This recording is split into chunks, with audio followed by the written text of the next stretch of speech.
بسم اللہ الرحمن الرحیم۔ کتاب پیراسائیکالوجی، مصنف حضرت خواجہ شمس الدین عظیمی۔ اللہ کیا چاہتا ہے؟ اللہ کریم نے کائنات کو اس لیے تخلیق کیا کہ اللہ چاہتا ہے کہ کائنات میں با اختیار اور مکلف مخلوق اپنا ارادہ اور اختیار استعمال کر کے اس راستے پر قدم بڑھائے جو راستہ قدم بقدم چلا کر اللہ تک لے جاتا ہے۔ خالق اپنی مخلوق سے یہ چاہتا ہے کہ مخلوق خالق کو پہچان کر، دیکھ کر، سمجھ کر اس کی ربوبیت کا اقرار کرے اور اس سے ہم کلامی کا شرف حاصل کرے۔ مخلوق کے ذہن میں یہ بات راسخ ہو جائے کہ ہمارا پیدا کرنے والا ہی ہماری حفاظت کرتا ہے، ہمارا نگہبان ہے اور ہمیں زندہ رکھنے کے لیے وہ تمام وسائل فراہم کرتا ہے جن وسائل کے اوپر زندگی کا دار و مدار ہے۔ اتنے بڑے مربوط اور منظم انتظام کے ساتھ نگہداشت اور نگہبانی کا منشا صرف یہ ہے کہ اللہ یہ چاہتا ہے کہ بندے کے ذہن پر یہ بات منکشف ہو جائے کہ اللہ نے اپنی مخلوق کو محبت کے ساتھ پیدا کیا۔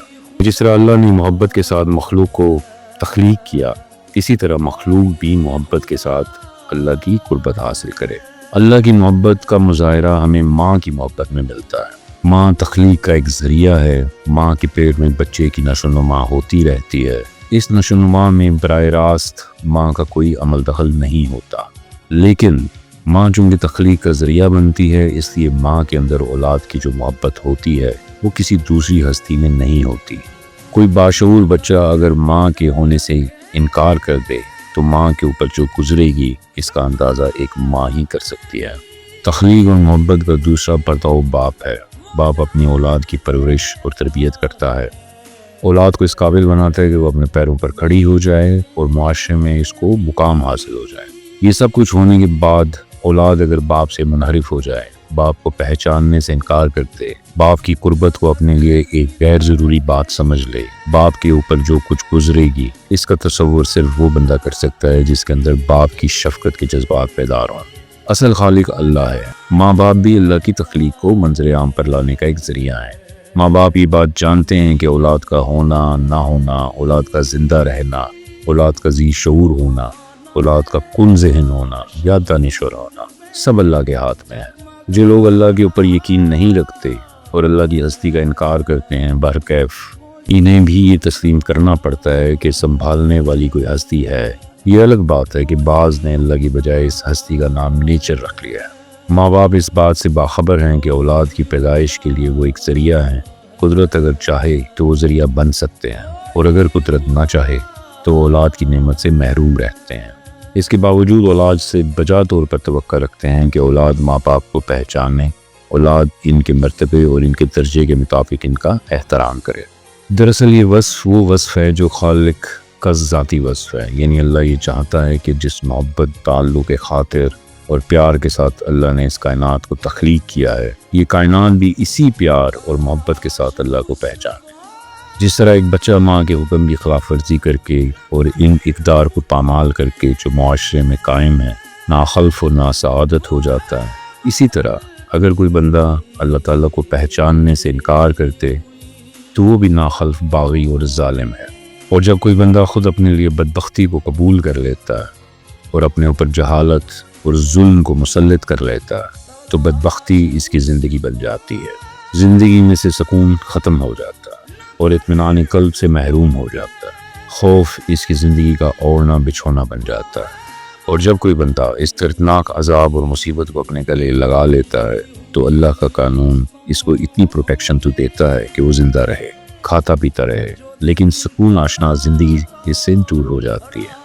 ایسے لوگ اللہ سے دوری کی بنا پر اللہ کی خصوصی محبت اور دوستی سے محروم ہو جاتے ہیں۔ اللہ کی خصوصی محبت اور اس محبت کے راستے پر چل کر اللہ کا دوست بننے کے لیے جو طریقے، قاعدے اور ضابطے بنائے گئے ہیں، ان کا انکشاف روحانی علوم کرتے ہیں۔ روحانی علوم کا منشا یہ ہے کہ آدمی ان ضابطوں اور قاعدوں سے واقف ہو جائے جن ضابطوں اور قاعدوں کے تحت ازل میں مخلوق نے اللہ کی آواز سن کر اس بات کا اقرار کیا تھا، جی ہاں، ہم اس بات کا اقرار کرتے ہیں کہ آپ ہمارے رب ہیں۔ یہ سارا کھیل جو ہمارے سامنے ہو رہا ہے، کہیں آدمی پیدا ہو رہا ہے، کہیں آدمی بچپن کے دور سے گزر رہا ہے، کہیں آدمی جوان ہو رہا ہے، کہیں آدمی جوانی کے دور کو ختم کر کے بڑھاپے میں داخل ہو رہا ہے۔ اور بڑھاپے کے بعد کسی دوسرے عالم میں چلا جاتا ہے۔ یہ سلسلہ اتنا مسلسل اور متواتر ہے کہ اس کو کہیں ٹھہراؤ نہیں ہے۔ ایسا لگتا ہے کہ ایک چین گھوم رہی ہے، اور اس چین کی کڑیاں کبھی بچپن کا روپ دھار لیتی ہیں، کبھی جوانی کے خد و خال اختیار کر لیتی ہیں، کبھی بڑھاپے میں منتقل ہو جاتی ہیں، اور کبھی آنکھوں سے اوجھل ہو جاتی ہیں۔ چین ایک ہے، کڑیاں بھی ایک ہیں، لیکن ہر آن، ہر لمحہ، ہر کڑی ایک نئے رنگ اور روپ میں جلوہ گر ہو رہی ہے۔ حضور قلندر بابا اولیاء رحمۃ اللہ علیہ نے کتاب لوح و قلم میں ایک جگہ ارشاد فرمایا کہ ہر لمحہ، ہر آن ازل ہے، یعنی اللہ نے جس طرح کن فرمایا تھا وہ کن ٹیپ ہو گیا، اور ٹیپ مسلسل چل رہا ہے۔ یہ ٹیپ شدہ آواز کائنات میں مسلسل گونج رہی ہے۔ انسان جب اس زمین پر وارد ہوتا ہے تو اس کا مطلب یہ ہے کہ جو بچہ اس زمین پر پیدا ہوا، یہ اللہ کے اس عمل کا مظاہرہ ہے جس عمل کے نتیجے میں آدم کو جنت سے نکالا گیا۔ ہر پیدا ہونے والا بچہ آدم ہے۔ جب تک اللہ کی نافرمانی نہیں کی، یہ بچہ زمین پر پیدا نہیں ہوا۔ اللہ تعالیٰ کا ارشاد ہے، وہ ذات جس نے تمہیں تخلیق کیا ایک نفس سے، القرآن۔ ہمارے دانشور ایک نفس سے مراد آدم لیتے ہیں، یعنی آدم سے پیدا ہوا، اور آدم کی نسل بڑھ رہی ہے یا گھٹ رہی ہے۔ سوال یہ ہے کہ آدم نے جنت میں اللہ کی نافرمانی کی، اس نافرمانی کی بنا پر آدم کو جنت سے نکالا گیا۔ جنت کی فضا، جنت کے ماحول اور جنت نے آدم کو رد کر دیا، اس لیے کہ جنت ایک ایسا ماحول ہے جس میں صرف وہ لوگ رہ سکتے ہیں جو نافرمان نہیں ہیں۔